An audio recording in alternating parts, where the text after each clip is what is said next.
Welcome to Halo3 ODST, the newest game in the Halo series. We're going in hard!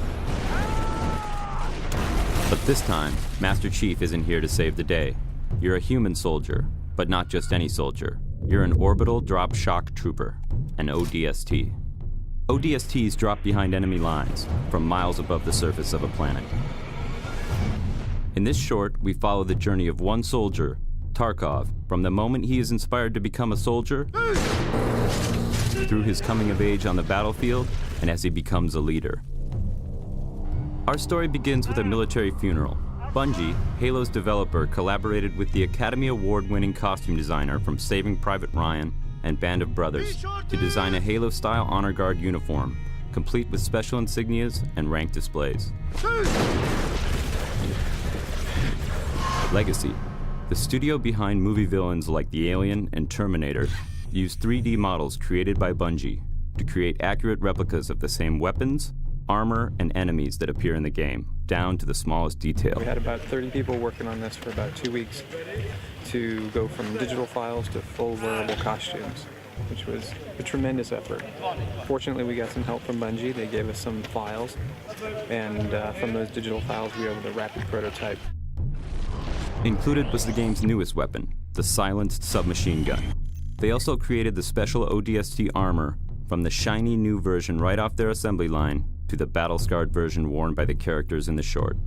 With the same 3D models from the game, they created an actual brute miner, one of the game's main enemies.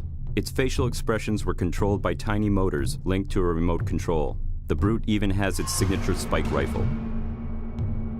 Paratroopers today use parachutes, but 500 years from now, the parachute has been replaced by a drop pod.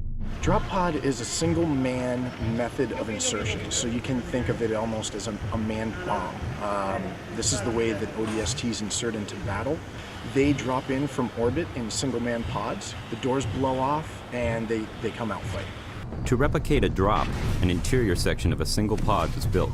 Then the visual effects artists at Asylum created a dizzying freefall view and comped in view screens to show other ODSTs and the pod's various gauges and controls.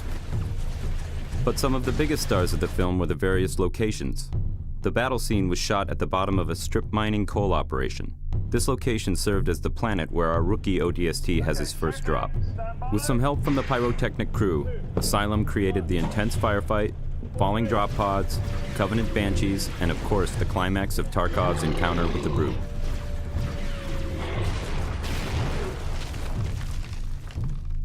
For the funeral, a military cemetery was created inside the cooling tower of an active nuclear power plant.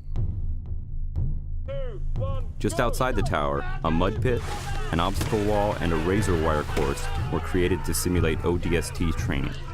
Our drill instructors, actual Hungarian Special Forces soldiers, fired blanks as the recruits crawled through the razor wire. Finally, the shoot moved to an abandoned Soviet aluminum refinery. This is the location of the final Battle Cross memorial scene.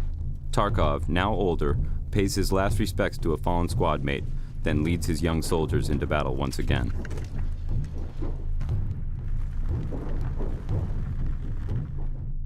We shot one additional scene on this location, which you won't see in the short.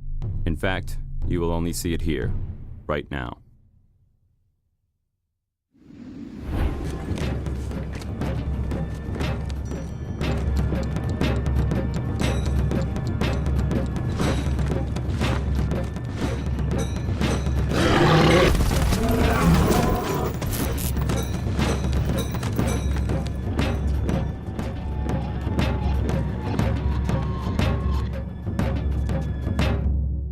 The ODST.